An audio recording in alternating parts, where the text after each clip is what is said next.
He's up, coming back to the other end. Campbell in the post. Here's Shaq.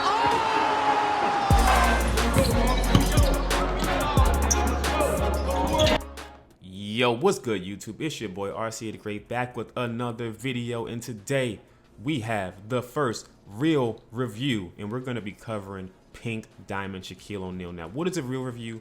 A lot of people do gameplay reviews, a lot of people do different tips and tricks, but I'm going to be combining tips and tricks on how to use a specific card in your system to be successful in my team. We're going to be going over their positive, their negatives, and how to utilize a card that not many people think is a competitive card, just based on some flaws that they may have in the game. So this is going to be the real review on Pink Diamond Shaq. We're going to be going over all the things that you need to know to be successful with this card, and we're also going to be having play and freelance tips. If you're new to the channel, make sure you hit that like and subscribe to the channel. We're on the road to 10,000, but let's jump right into the video.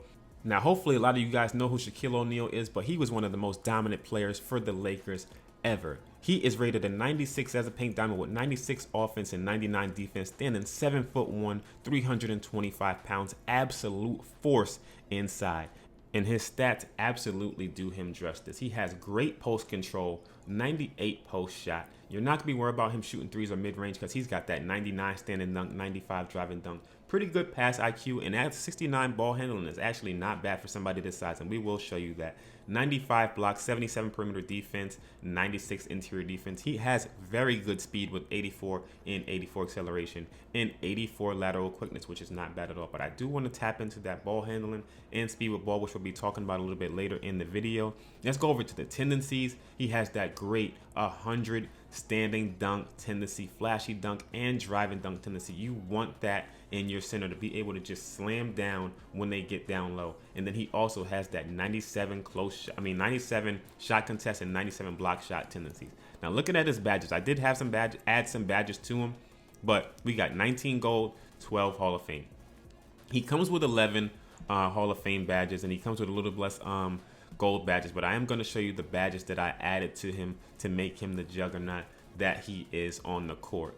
But let's look at where you're going to be mostly scoring your points. You really want to be using Shaquille O'Neal's size inside. You see all of his hot zones are inside. Utilizing those pump fakes, get those slam downs easy inside. But look at the strength he has. Even against that Galaxy Opal Chris Webber, you are going to be able to get inside and get easy buckets if you understand how to use Shaq the right way. And one thing you need to learn is the drop step. So you're going to be having to hit that square button when you're holding L2 to post up. You're going to be hitting square and pushing towards the ball hand so that you can drop step into the paint. Now, you want to make sure that you're not too far under the basket because you won't be able to get the dunk animation. So I do recommend drop stepping from a little further out so that you're in a good position to roll off of your defender and be right under the basket to dunk the basketball.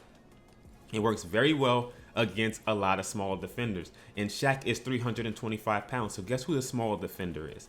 Literally everyone that you're going to go up against, because not a lot of people like to run those outside centers. They like to run players that are going to be smaller than Shaq. But even if they run somebody bigger, Shaq is just so fast with the ball. Look how fast he is with the ball. And I did add some badges to him that I'm going to show you that made him an absolute juggernaut when he has the ball in his hands. You can see he's like a wrecking ball when he goes to the basket. He is just so quick with the ball. And then you have that Giannis behind the back move. And if you tap square twice, you get that spin move that he called the Black Tornado. And you do not want to be in the way when he hits that move. His move and crossover in between the legs move are also very quick to enable you to get to the basket. And of course, he has the drop step that's going to get you inside easily and roll the defenders right off of his back to get you some easy buckets inside. As you can see, we hit that Giannis behind the back on Chris Webber. We're on the fast break, literally running point guard with Shaquille O'Neal. And you got the Black Tornado rolling to the basket. And literally, there is no card stopping this card inside when he gets going. Now, there are going to be some cards that can defend if you have some good user defense, but if you understand how to use all Shaq's move, you can trick any of the best defenders as long as you understand how to build lineups, which we're going to be talking about as well in this video. But his size and speed is definitely a force to be reckoned with in this game. But real quick, before we get going with the video, I want you guys to know I do have my own brand, DFG, and I do have my own shirts that I do sell. They say greatness is a choice on them, and my team actually wears these in game. If you'd be interested in purchasing one of these shirts, 50% of my proceeds do go to help kids buy different school supplies, sign up for different camps and things like that. I will leave the link in the description to my DFG store. I do sell wristbands and shirts. If you would like any more information about this, just message me on Twitter at EverydayRCA. But let's get right back into the video. So, what shoes, badges, and coach should we be looking to put on our Pink Diamond Shaq? So let me go show you the badges that I added to my Shaquille O'Neal. First off, I had a Hall of Fame box badge. Not the greatest badge, but for somebody like Shaq, I wanted to add that on to him. So he's going to be able to rebound even better. But I then added gold heat seeker that's going to allow him to get more takeover boost when he's dunking inside. Highlight film to get more of a takeover boost, because of course I'm going to be dunking the ball a lot. Dimer, because I think I'm going to be getting drawn to defense, and when I kick the ball out, I want to be able to make my shots. Downhill, that's why he's so fast with the ball. I added gold downhill to him, so when he's on the fast break, he's running extremely fast. And then gold quick first step, so when I hit my triple threat moves and my jab steps, I'm going to explode out of them way faster. That's what I did with my Shaq. Now, there's another badge that I recommend, and he does not come with it. You can put it on him if you think it's going to be useful, but it is clamps. For the price, I didn't think it was going to be beneficial for me, but I do think if you have gold clamps on Shaq, if you're worried about your defense, gold clamps is going to help you play better defense with Shaquille O'Neal. I might add it to him later on.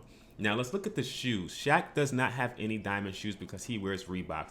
There's a couple different shoes that you want to add to him because I think his biggest weaknesses are lateral quickness and maybe speed with ball. Even though he's really fast with the ball, you can even make him faster. So the gold shoes are going to be best for lateral quickness, but my favorite shoe is actually the question with the orange top. That's going to be the lateral quickness and speed with ball. I think this is the best shoe to add to Shaq because it gives him a +2 lateral quickness and a +2 speed with ball. So you're going to make him even faster than he already is on the court. So we're going to go ahead and just add these to our Pink Diamond Shaq right now. This is the shoe I actually use when I'm going into Unlimited. I make sure that I have like 3 or 4 of these shoes so that when I'm playing my 12-0 games, I'm just going in with the best Shaq possible. So it gives me a 78 speed with ball and a 86 lateral quickness. Not bad at all. My coach, I like to use Grit and Grind. A lot of people don't use this coach. It's just personal preference, but I get +4 in help defense, interior defense, defensive rebound, offensive rebound, post control, and perimeter defense with my Shaq. Choose the coach that you think is best for you, but let's look into lineup creation and team building around Shaq. Now, this is extremely, extremely important. All right, so I purposely created this team for this video, and the reason why I wanted to put all cards that you can get for grinding the game for free. None of these cards cost any MT. So we have Stephen Curry, Jaylen Brown, Shane Battier, Richard Jefferson, Shaq, and then we have some players on the bench: Drew Holiday, Chris Mullin, Morris Peterson, and Kiki Vanderway. Now, Drew Holiday is another great player that you can run at point guard. And what is the theme here? Every single player on the court with Shaq can shoot the ball.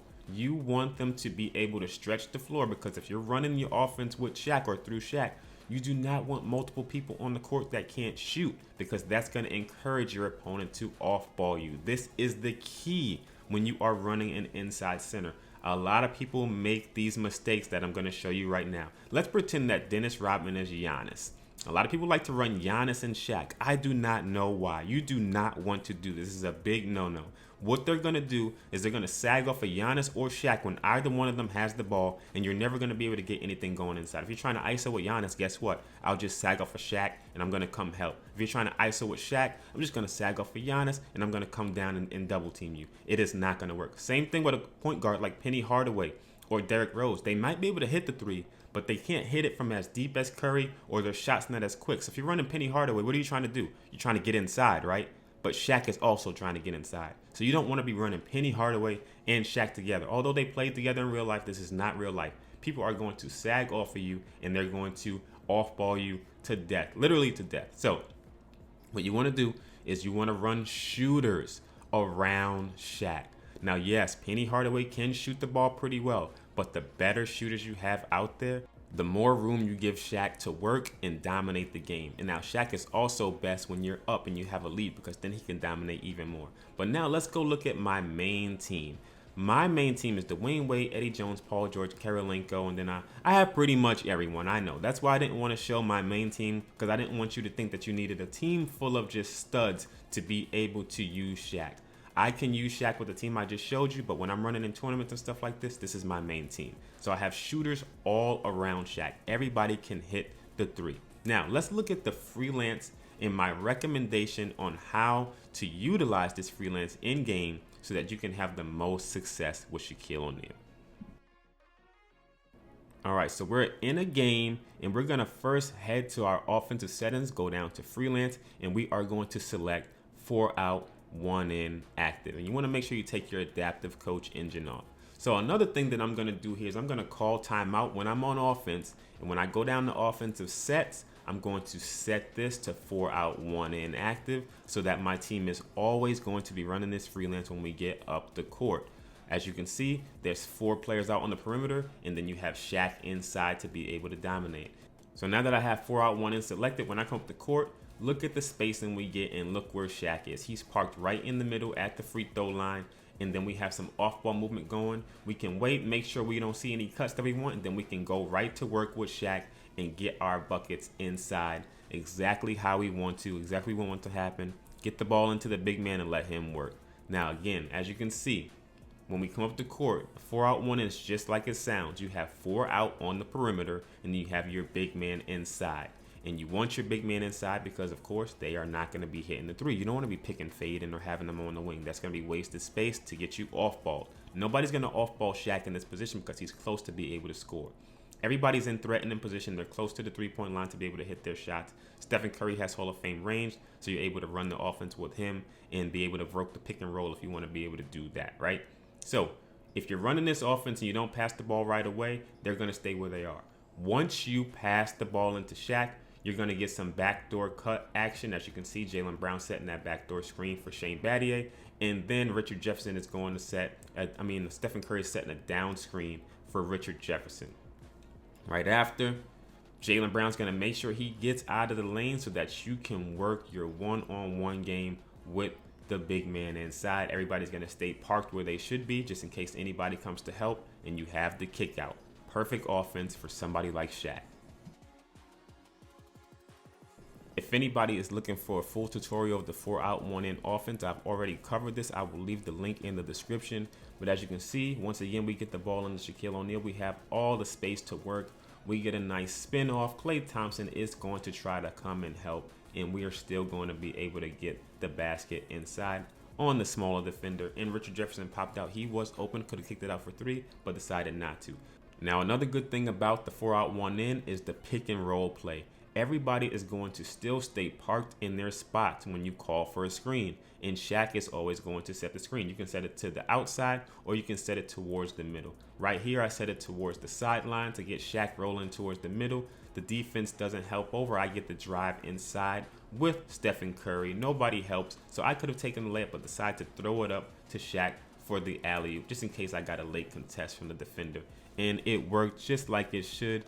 And just look at how strong Shaq is. Look at the defender. He cannot defend that. There is no way. He doesn't even know where he is right now. He is in the twilight zone. Shaq is just too big, too strong, and it's a wrap. Once he gets some room to dunk the ball, it is going down. All right, real quick, another branch off this 4 out, 1 in. Let's say we come to the court and we don't give the ball directly into Shaq. Just want to show you some of the off-ball movement that's going to happen, and watch what Stephen Curry does to get himself open. He's going to come off that nice down screen from Richard Jefferson, and he's going to enable himself to have an opportunity for an open shot. Now, once that doesn't happen, we get it in the Shaq, and Jaylen Brown hits his backdoor cut, and we find him wide open for a dunk. Shaq has Dimer. That's why we put Dimer on him, just in case we get somebody open off those cuts. Shaq can hit them wide open. There's a reason why we badged our players out a certain way. So once again, we don't get the ball in the Shaq right away. Steph Curry or whoever your guards are going to find a way to get themselves open. We have Richard Jefferson setting a down screen for Shaq, and then Shane Battier is on the right side popping out. Steph Curry popped out. He could have taken this shot right here. I chose not to take that shot. And right away, look what the offense does. They get right back into the 4 out, 1 in. Then we're going to dump it into Shaq, and we get our off-ball action again. the backdoor screen for Jaylen Brown, and the down screen for Richard Jefferson. We have a 3-point opportunity, and then we also have a backdoor dunk opportunity. We blow by the defender, get the pass in for the easy dunk. Easy offense. Alright y'all, in this portion of the video, we're going to be going over some play suggestions from the Heat 2013 playbook, which I have a full video on of some alternative plays. If you don't like these just for Shaq, the video will be in the description. So let's head over to the auction house. We're going to be looking at the Heat 2013 playbook. Right now it's going for about 8K, 9K. I'm sure you can get it very cheap out of packs. It does have some good plays alternative of these that we're going to be going over in this video, but these are going to be specifically for Shaq. We're not going to be going and calling our favorite plays. All we're going to be doing is tapping the L1 button, hitting Shaq's icon, which is L2, and going positional play call. And the first play is punch 5. Very simple play. It gets Shaq down low, isolated on an island, and now we have room to work in the low post with some off-ball movement. And let's talk about the off-ball movement that's happening. So we call the play. As soon as we call punch 5, Shaq goes to the low block, and then we have our spread offense on the perimeter. Jaylen Brown's at the top of the key. Then we have a man in the corner and the man on the right wing. Steph Curry's going to take over the left wing. I'm going to get an entry pass using circle with a bounce pass, right? Now watch what I do with Shaq's feet once he gets the ball. This is very important. Look what my feet are doing. I'm straddling the paint. This keeps me away from getting a 3-second violation, and I can let the off-ball movement happen while the play develops. I don't want to rush my offense. I don't want to get rushed into a 3-second violation, right? I don't want to do a move too fast. Steph Curry's going to set a cross screen for Jaylen Brown. I can kick that out to him for 3. If not, Steph Curry is going to clear out. He's going opposite corner while I'm making my move inside. Just in case, if the defense does help, now I can push Stephen Curry out with a directional pass and he will have an open 3. That's why Steph Curry, I like that he goes through right there. It looks like he might be clogging the lane, but it's actually good that he's moving like that. So we get an easy dunk inside with Shaq, once again, utilizing our post moves.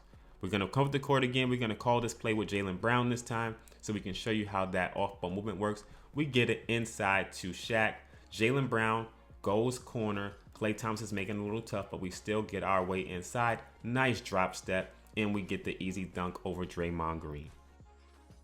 Keep in mind, you're going to have a lot of smaller centers on you, so it may seem like this is just too easy, but the majority of players you're going to go up against are going to run a small center. They're going to have to help, and this is going to let you kick that out for those open 3-point attempts. It's not always going to be a super easy dunk with Shaq. You're going to have people that are going to have to double team you unless they're running somebody like Yao Ming. And then what do? You're just going to run right by him with Shaq because he's way faster. So there's a lot of positives to running a guy like Shaq. Of course, he can't shoot the ball from deep, but if you run and cater your offense to his strengths, you are going to be successful. Now, don't be silly. I always do have a shooting center on my bench. Just in case I'm down 3. I don't want to be kicking it in the Shaq every play because I can't get a 3-point attempt from that. They might let me hit the 2s. So be smart with your offense. Let's go to the next play, punch 45X. As you can see, it's just a real quick hitter. Steph Curry's going to clear out to the opposite corner. We swing the ball, get it inside the Shaq. Once again, we got a 4 out, 1 in. Great spacing. Everything we're going to do is going to be working 4 out, 1 in to let Shaq work inside and try to draw the help inside so that we can kick it out. Next play, we're going to be going fist 35 horns X. I like this one a lot. It's a very quick foul line screen for Steph Curry or whoever your guard is. This is going to create a switch. If they don't switch, then the player that gets screened is going to be wide open for 3. So watch as the play happens. Shaq comes over to the foul line. Steph Curry's going to line up at the elbow. Steph's going to run directly off of Shaq's shoulder. So the defense has to choose right here. Do we leave Stephen Curry right there open for this 3-point shot, or do we switch it? How are we going to defend this? If they switch it, Shaq has a mismatch. If they don't switch it, Stephen Curry is going to be wide open. They switch it, and now we get the mismatch. We're just going to take what the defense gives us. It's not rocket science. Now we have the smaller defender on us. If they don't foul us, we're getting inside for an easy basket. Let's go over the play again, and I'll show you what happens when they don't switch it or if they actually get stuck on the screen. So we're going to call the play again. Come up the court, and as you can see right here, Shaq sets a nice screen with that brick wall. They switch it, but it was kind of late. I'll show you that Steph Curry was wide open after this, but if the play keeps going, Shaq is then going to set you a ball screen, and you're going to be able to get into the lane for a pick and roll opportunity. So let's go through this again right here. Steph Curry right there is wide open. I could have already passed him the ball. Shaq set a nice screen. The defenders decided to switch, but they were late on it. That was a wide open three for Curry. You're going to take that all day. If you don't take it, Shaq's going to set you a screen. I could have gone off of this and gone to pick and roll, but I didn't for the sake of the video. We're going to pull it right back, and we're going to call the screen again just to show you that we're going to stay out in the 4-out 1-in. This is why we selected 4-out 1-in, because we're always going to be in the 4-out 1-in. We get the pick and roll, easy dump off to Shaq, easy buckets, just like we like them. All right, I got one more play for you guys. This one is going to be called Fist 35 Rip 4. So when we call this play, this is actually an alley-oop play. As you can see, Shaq is setting this backdoor screen. We didn't have to throw the alley-oop there, but we did just for the sake of the video, just to show you that it will be there if the defense gets caught. Right there, the pass would have actually been stolen against a good defender, but just make sure if the defender gets caught, then you're able to throw the alley-oop. So we got a 4-out 1-in once again. The action happens once you give the ball to Richard Jefferson. We're going to get that back screen starting to get set. Right here is where Shaq's setting the backdoor screen. You want them to switch. If they switch, what do? Get the ball in the Shaq, 4-out 1-in, you have the smaller defender on you. If they do not switch and that back defender steps forward, you're going to have the alley-oop opportunity wide open. This creates the switch. You're now going to have a small forward on Shaq or a power forward on Shaq. That's what you want. If somebody's running, even if they're running somebody like Karolinko, he is still too small for Shaq. It seems like he's not because he has great defense on all that stuff, but their size and their strength is not enough to keep Shaq from getting inside. If the alley-oop doesn't go through, you then get the ball to Jalen Brown, and you have a pick and roll opportunity from the baseline, and that's going to be very hard to defend because you're threatening in the middle of the basket, and then Shaq's rolling towards the sideline and baseline. There's literally no way to really stop that without switching. And then as soon as you switch, what do? We post up with Shaq. That's what the offense is going to be based around. That's why we're running the 4-out 1-in. As you can see, Richard Jefferson clears out to the opposite side when he doesn't get that alley-oop. Jalen Brown gets the screen and roll. They have to step up. Once they step up, I'm going to be able to hit that alley-oop pass right over to Shaq. Now, fadeaways work very well in next gen too. So if they don't step up, you can hit that fade with somebody like Steph Curry, Eddie Jones, Jalen Brown. But yo, hopefully you guys enjoyed that deep dive for Shaq. We went over shoes, badges, freelancers, plays, moves, all the stuff you need to be able to use Shaq successfully and play a different style but still be successful. Hopefully you guys enjoyed the video. Make sure you leave a like, subscribe to the channel. This has been your boy RC the Great. I will catch you in the next video. Peace.